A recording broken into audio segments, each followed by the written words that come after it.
Today we got a story about Lake Peigneur. It's a pretty interesting story. I stumbled across it.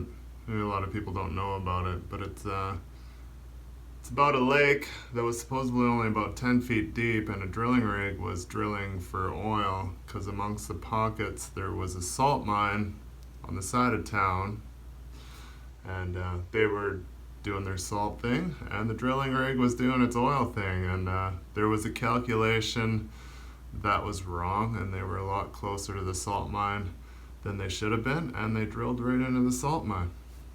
We'll take a journey to November 20th, 1980.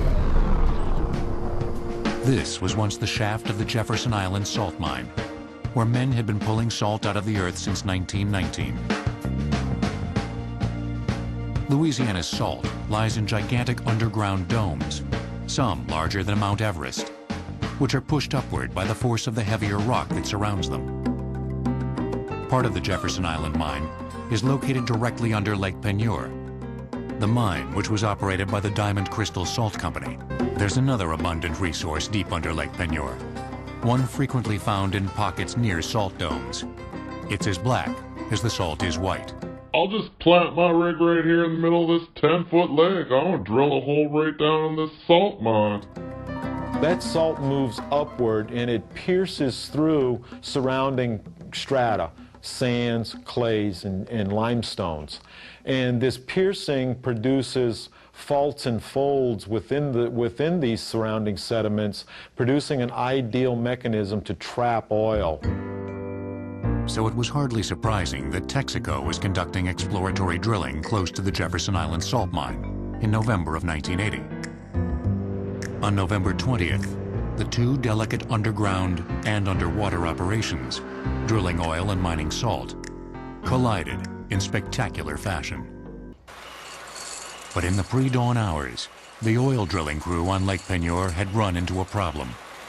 At 500 or 600 feet, they hit salt. And they were not supposed to hit salt for another couple of hundred feet. The drill bit became stuck.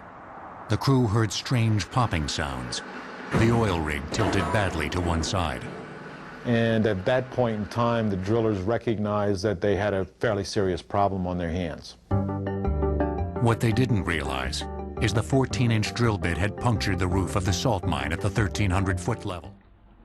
When I drill, I like to drill deep. Because I'm Texan, you know, deep. The 1,300-foot level, creating a funnel for Lake Peigneur to drain into. It was apparently the result of a simple miscalculation.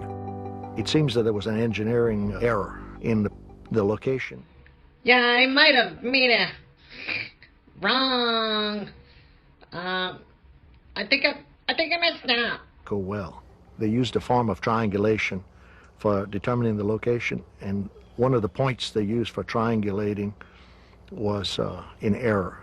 And consequently, it rotated the location of the borehole about 400 feet closer to the main mine than it should have been.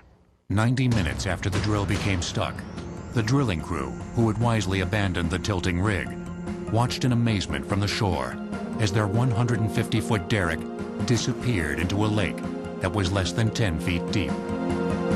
Meanwhile, 1,300 feet below the surface of Lake Peigneur, Diamond Crystal miners, who had not been alerted to a problem, looked up to see something you should never see in a salt mine. Uh-oh. Holy shit, Jack, do you see that? We better get out of here, quick! Water. Water flowing through salt tends to dissolve the salt. As you increase the volume of water, you increase the volume of salt that can be dissolved. Soon it was clear. Lake Peigneur was draining through the hole bored by the drill bit and into the salt mine. As the 2.5 billion gallons of Lake Peigneur surged into the mine with 10 times the pressure of a fire hydrant, a mighty whirlpool was forming on the surface. Remarkably, thanks to well-rehearsed evacuation drills and the heroics of several miners, all 55 people in the mine managed to get out.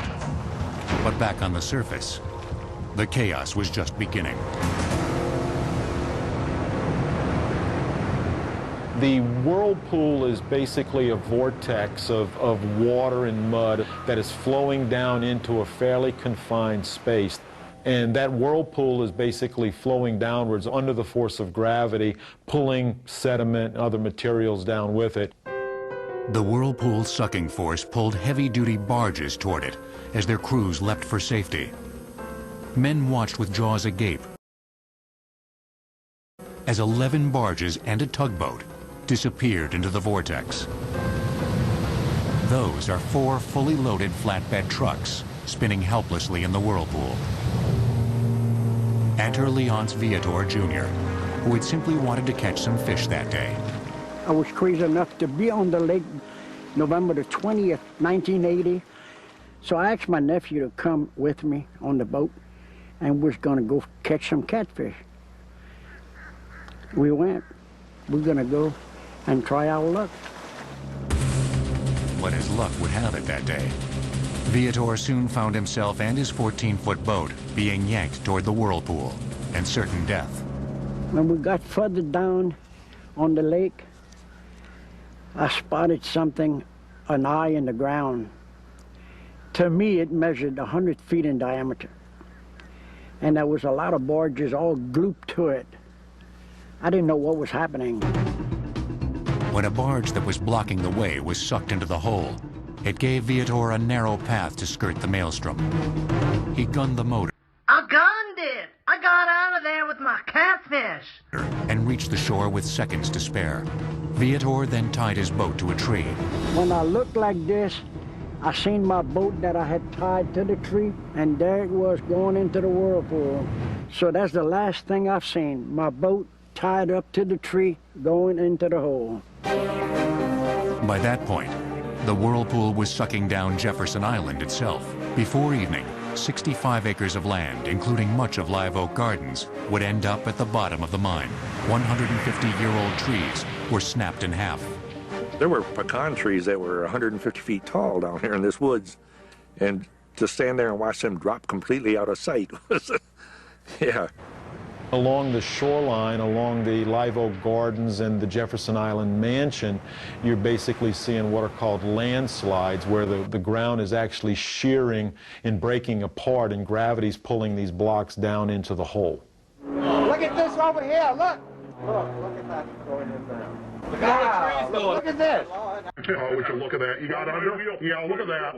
Look at that. Get from behind. Look at that. You can't do. Oh, look at that. Look at that. That house that we were standing on, all you see now is a chimney. The house sank about 30 feet. Could things get worse? Yes. Delcom Canal, which normally flowed away from Lake Peigneur and into the Gulf of Mexico, actually reversed direction under the intense sucking power of the whirlpool. As the water rushed into the now nearly empty lake bed, it formed a 150-foot waterfall, the highest ever in Louisiana. But that's the only time the Gulf of Mexico flowed north, basically.